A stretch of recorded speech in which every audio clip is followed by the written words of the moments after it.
Hello, good morning. So, kamusta po ang weekend niyo po? Hopefully, nakapag-pahinga po kayo and nakapag-spend time with your families. Okay, ano po ba ang natutunan ko today from Mass? So, number one, Jesus is hope. Ayan, ganun lang po ka simple. Si Jesus po ay hope. So, lahat po ng mga ninanais po natin or ina-hope po natin, talagang idasal lang po natin sa Diyos, kay Jesus Christ, para marinig niya po tayo and malaman po natin kung matutupad po yung mga hinahope po natin sa buhay.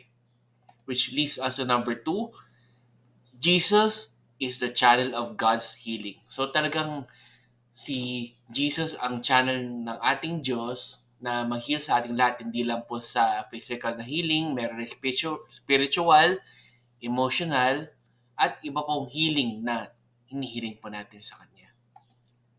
Okay, number three, desperation leads to hope. So, kung anong po man yung mga desperate things na kailangan po natin sa buhay or inaasahan po natin sa buhay na talagang sobrang desperate na po tayo, naglilid po to sa hope.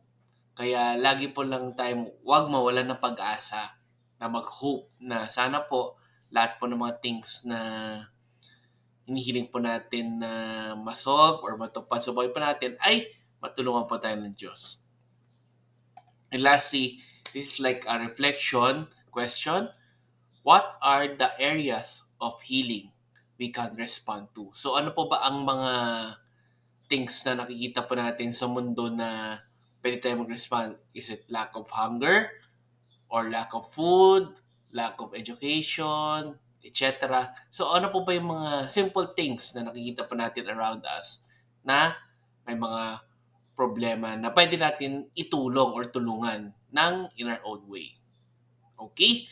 So hopefully may natutunan po kayo today and let's end again with a simple prayer in the name of Father, Son, and Spirit. Amen. Lord, sana po ay lagi po kaming hindi mawala ng hope or pag-asa sa buhay po namin.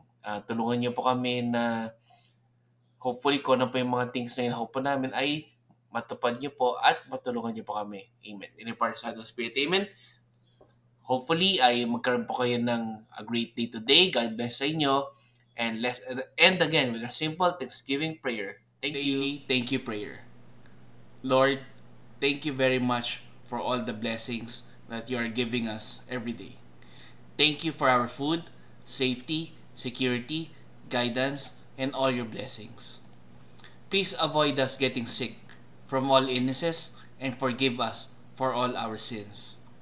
Lord, I pray that all our hopes and dreams will come true in your own time. Again, Lord, thank you for all the blessings that you have given us. Amen.